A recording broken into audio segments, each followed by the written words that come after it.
सत्य समाचार, निष्पक्ष समाचार, समाज बदल्ने हाम्रो अभियान। नमस्कार, यो हो टाइम समाचार। म चाहन्ने सुरु गरौँ लोकसभा सम्बन्धित समाचारबाट। नेपाल सरकारले स्थानीय तहको निर्वाचन मिति घोषणा गरेपछि लोकतान्त्रिक समाजवादी पार्टीले आपत्ति जनाएको छ। लोकसभा मध्य प्रदेशका अध्यक्ष जितेन्द्र सोनले संविधानले निर्वाचित जनप्रतिनिधिको पदावधि 5 वर्षको सुनिश्चितता गरेकोमा त्यसअगाडि निर्वाचन गराउन संविधान विपरीत रहेको बताएका हुन्। सोनले बुधबार एक विज्ञप्ति जारी गर्दै त्यसको विरोध जनाएका हुन्। अध्यक्ष सोनलले आफूहरू संसदीय प्रणाली, बहुदलीय व्यवस्था, लोकतान्त्रिक मूल्य, मान्यता एवं विविधको शासनलाई आत्मसात गरेकोमा यस प्रणालीलाई अझ बढी दृढ एवं संस्थागत गर्न यसको मेरुदण्डको रूपमा मान्ने अवधिको निर्वाचन रहेको जनाएका छन्। सोनलद्वारा जारी विज्ञप्तिमा लेखिएको छ, नेपाल सरकारद्वारा स्थानीय तहको निर्वाचन घोषणा हुनु सकारात्मक छ। नेपालको संविधान बमोजिम विगतमा सम्पन्न भएको निर्वाचन पूर्ण संवैधानिक व्यवस्था अनुसार नै अगाडि बढ्ने विषयलाई इन्कार गर्न सकिँदैन। मध्य प्रदेशमा विगतमा भएको स्थानीय तहको निर्वाचनको मिति 2074 असोज 2 गतेलाई दृष्टिगत गरी निर्वाचित पदाधिकारीको 5 वर्षको पदावधि संविधानको धारा 215(6), 216(6) र 220(5) अनुसार हुने भएकोमा कुनै निर्वाचित पदाधिकारीको बिना कारण एक दिन पनि अधिकारबाट वञ्चित गर्न संविधानको मर्म र भावना विपरीत हुने हुँदा यस सन्दर्भमा नेपाल सरकार, निर्वाचन आयोग, सम्बन्धित पक्ष एवं अन्य सरकारवाला समेतको ध्यान आकृष्ट गर्न चाहन्छौ। सरकारले स्थानीय तह निर्वाचनको मिति घोषणा गरेसँगै मध्य प्रदेशका दलित समुदाय आफ्नो प्रतिनिधित्व बढाउन चुनाव केन्द्रित बहस र छलफल सुरु गरेका छन्। अहिलेसम्म आफूहरूले भोट खसालेर कथित उपल्लो जातका उम्मेदवारहरूलाई जिताउँदै आएका दलित समुदाय अबको निर्वाचनमा भने आफ्नै समुदायका व्यक्तिलाई उम्मेदवार बनाउने र जिताउने योजनामा जुटेका हुन्। आगामी वैशाख 30 गते हुने स्थानीय तहको निर्वाचनमा जनप्रतिनिधिमा दलित र महिलाको प्रतिनिधित्व कसरी बढाउन सकिन्छ भन्ने विषयलाई दलित समुदायले समुदाय स्तरमा बहस र छलफल सुरु गरेको छ। दलित सरकार मञ्च नेपालको अगुवाईमा सुरु भएको निर्वाचन केन्द्रित बहस र छलफलमा सहभागी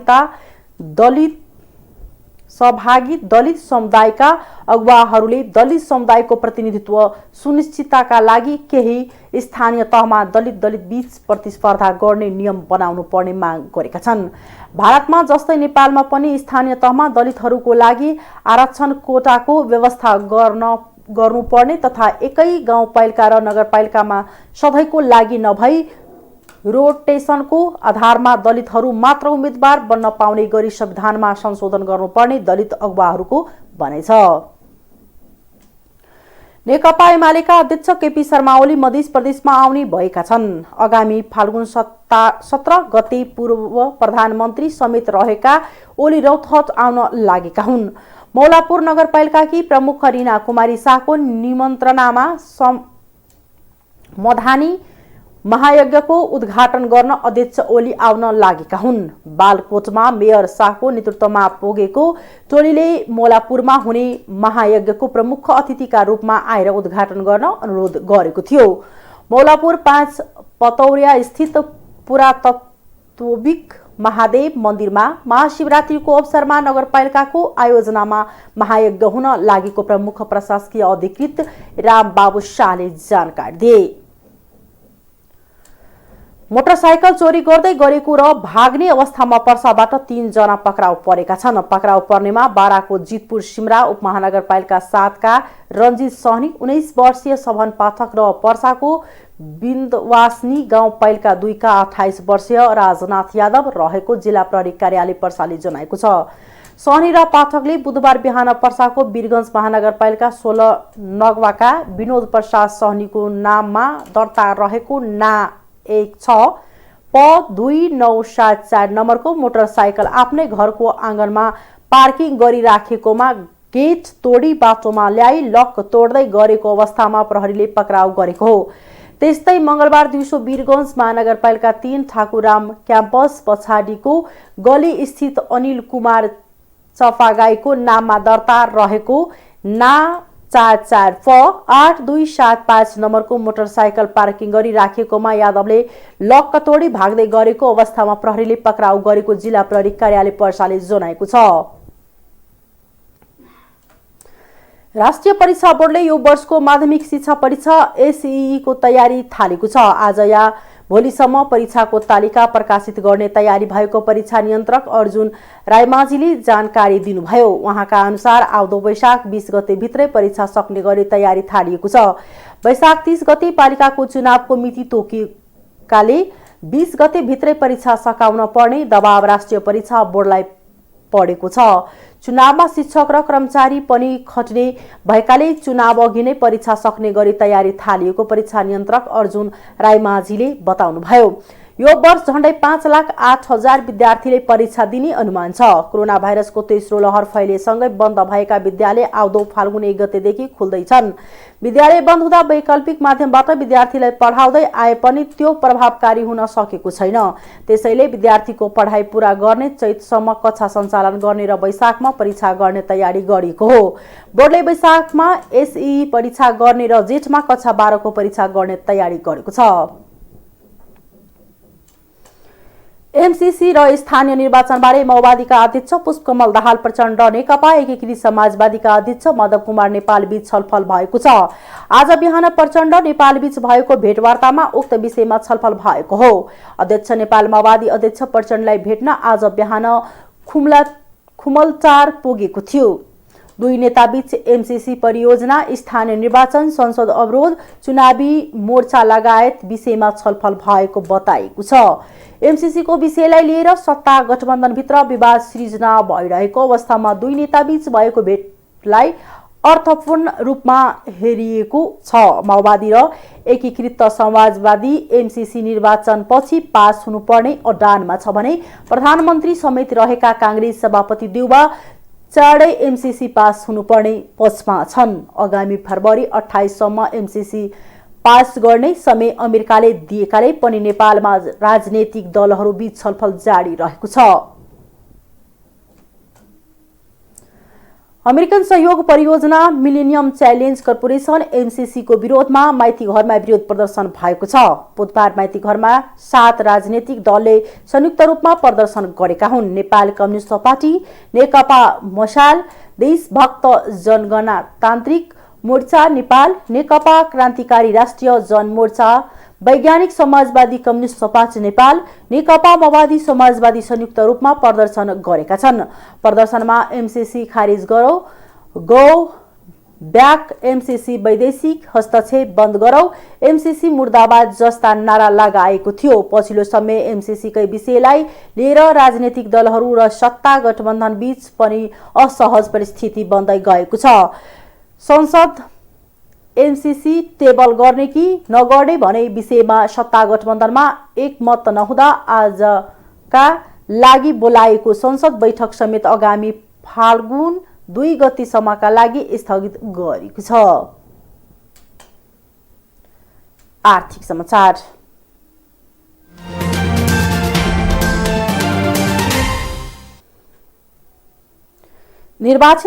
निर्वाचन लक्षित बजेटका विषयमा गृहमन्त्री बालकृष्ण खान र अर्थमन्त्री जनार्दन शर्मा बीच छलफल भएको छ। आज गृह मन्त्रालयमा भएको छलफलमा गृहमन्त्री खान र अर्थमन्त्री शर्मा बीच सुरक्षा निकायका लागि अत्यावश्यक सवारी साधन र बस्तीका सामानबारे छलफल भएको नीति योजना अनुमान तथा मूल्याङ्कन महाशाखा प्रमुख सहसचिव डाक्टर भीष्म कुमार भूषालले जानकारी दिएका छन्। महासचिव डाक्टर भूषालका अनुसार अब गृह मन्त्रालयले बिहिबारसम्म चालु तर्फको समेत बजेट यकिन गरेर अर्थ मन्त्रालयमा पठाउनेछ। अर्थमन्त्री शर्माले निर्वाचनमा अर्थ मन्त्रालयलाई परेको चापबारे अवगत गराउँदै अत्यावश्यक गर्ने पर्ने विषयबारे जानकारी गराउन आग्रह गरेका थिए। गृहमन्त्री खानले अर्थ मन्त्रालयलाई परेको दबावबारे गृह मन्त्रालय सचेत रहेको भन्दै नभई नहुने विषयवस्तुबारे अवगत गराइने बताएका थिए। नेपाल प्रहरी र सशस्त्र प्रहरीले निर्वाचनमा खटिन सवारी साधन र बन्दोबस्तीका सामान माग गरेपछि गृहमन्त्री खानले अर्थमन्त्री शर्मासँग छलफल गरेका हुन्। छलफलमा गृह सचिव टेक नारायण पाण्डे, अर्थ सचिव मधु मोरासिनी सहित गृह मन्त्रालयका सुरक्षा तथा समन्वय महाशाखा प्रमुख सहसचिव मुकुन्द निरौला, योजना महाशाखा प्रमुख डाक्टर भूषाल लगायत सहभागी थिए।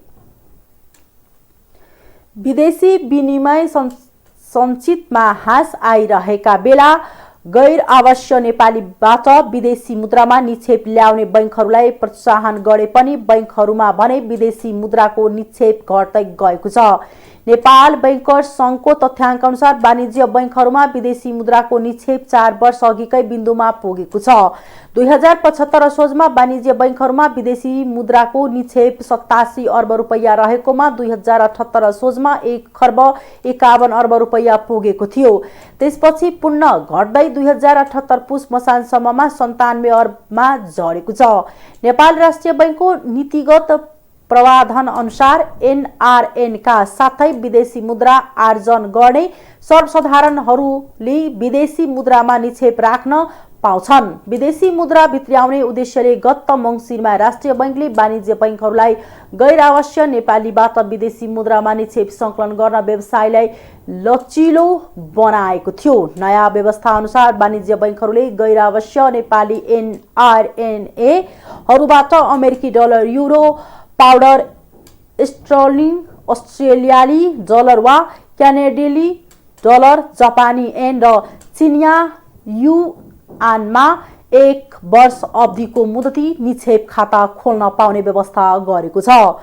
राष्ट्रिय बैंकले 2 वर्ष अवधिको मात्र खाता खोल्ने सक्ने व्यवस्थालाई परिवर्तन गरी 1 वर्ष अवधिको र अमेरिकी डलरका अतिरिक्त जापानी र चिनिया मुद्रामा समेत खाता खोल्न सक्ने सुविधा थप्प गरेको हो।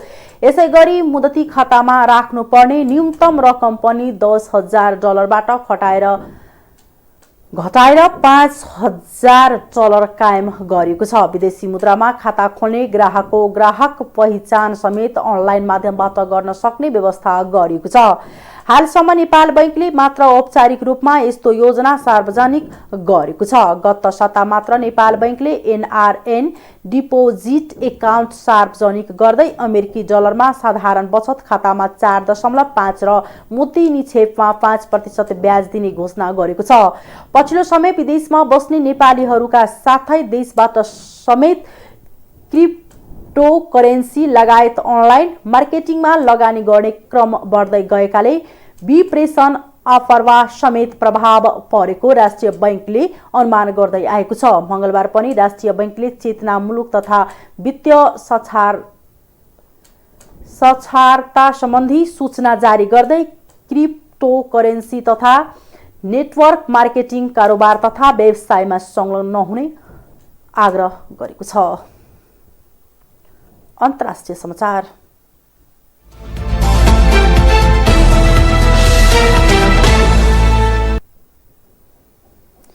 बेलायती विशेष फौजका 100 भन्दा धेरै सदस्य युक्रेन पुगेका छन्।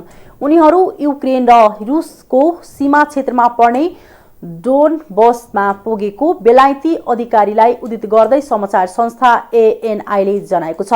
रुसले युक्रेनको सीमा क्षेत्रमा ठूलो संख्यामा सैनिक परिचालन गरेको चर्चा चलिरहेका बेला बेलायती विशेष फौजका सदस्यहरू पनि त्यहाँ पुगेका हुन्। युक्रेनका एक उच्च अधिकारीले पनि बेलायतबाट आफूहरूले 100 जना भन्दा धेरै सुरक्षाकर्मी प्राप्त गरेको पुष्टि गरेका खबरमा उल्लेख छ। रुस, युक्रेन र पश्चिमा देश बीचको तनाव झण्डै 8 वर्ष अघिदेखि नै देखिएको हो। त्यही बेला रुसले युक्रेनको दक्षिणी क्राइमिया प्रायद्वीपलाई आफ्नो भूगोलमा गाभेको थियो। रुसले पूर्वी डोनबस क्षेत्रमा विद्रोही समूहलाई सघाइरहेको आरोप पश्चिमी देशहरूको माफ गर्नुहोला देशहरूले लगाएका छन्, तर रुसले यसलाई अस्वीकार गर्दै आएको छ। त्यही क्षेत्रमा रुसले अहिले 1 लाखभन्दा धेरै सैनिक तैनात गरेको छ। रुसका राष्ट्रपति भ्लादिमिर पुटिनले आफ्नो सुरक्षा फौजले युक्रेनतर्फको सीमामा सङ्कट नबढाउनेमा आफूलाई आश्वस्त पारेको फ्रान्सका राष्ट्रपति एमानुअल म्याक्रोले बताउनु भएको छ। फ्रान्सका राष्ट्रपति म्याक्रो कूटनीतिक भ्रमणका क्रममा सोमबार मस्को पुगेर पुटिनसँग भेटवार्ता गरी युक्रेनको राजधानी कियेभ पुग्नु भएको थियो। युक्रेन नेतालाई भेट्नुअघि म्याक्रोले सीमामा अवस्था थप नबिग्रिने रुसी राष्ट्रपतिले सुनिश्चित गरेको प्रतिक्रिया दिनुभएको छ। यसैबीच युरोपेली सङ्घका विदेश नीति प्रमुख जोसेफ बोरेलले म्याक्रोको रुस भ्रमणले मुठभेड रोक्ने सक्ने केही सम्झौताको बिन्दु देखाएको बताउनु भएको छ।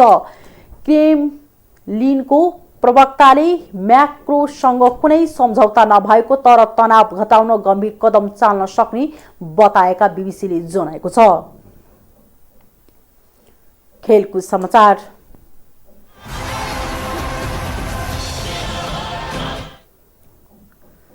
शहीद स्मारक ए डिभिजन लिग फुटबलमा आज नेपाल पुलिस क्लब र च्यासल युथ क्लब खेल्दैछन्। लिगको 9औं चरण अन्तर्गत पुलिस र च्यासल बीचको खेल दिउँसो 1 बजे काठमाडौँको त्रिपुरेश्वरमा रहेको दोस्रो रङशालामा हुँदैछ। तालिका अनुसार गएको माघ 2 गतेका लागि तय भएको खेल खेलाडीमा कोभिड-19 संक्रमण देखेपछि स्थगित भएको थियो। लिगमा पुलिस 8 खेलमा 7 अङ्क जोडी र 11औं स्थानमा छ। समान खेलमा च्यासल 5 अङ्क जोडी र 13औं स्थानमा छ। हस्, अहिलेको लागि टाइम समाचार यति नै। हेर्दै गर्नुहोला टाइम्स टेलिभिजन। नमस्कार।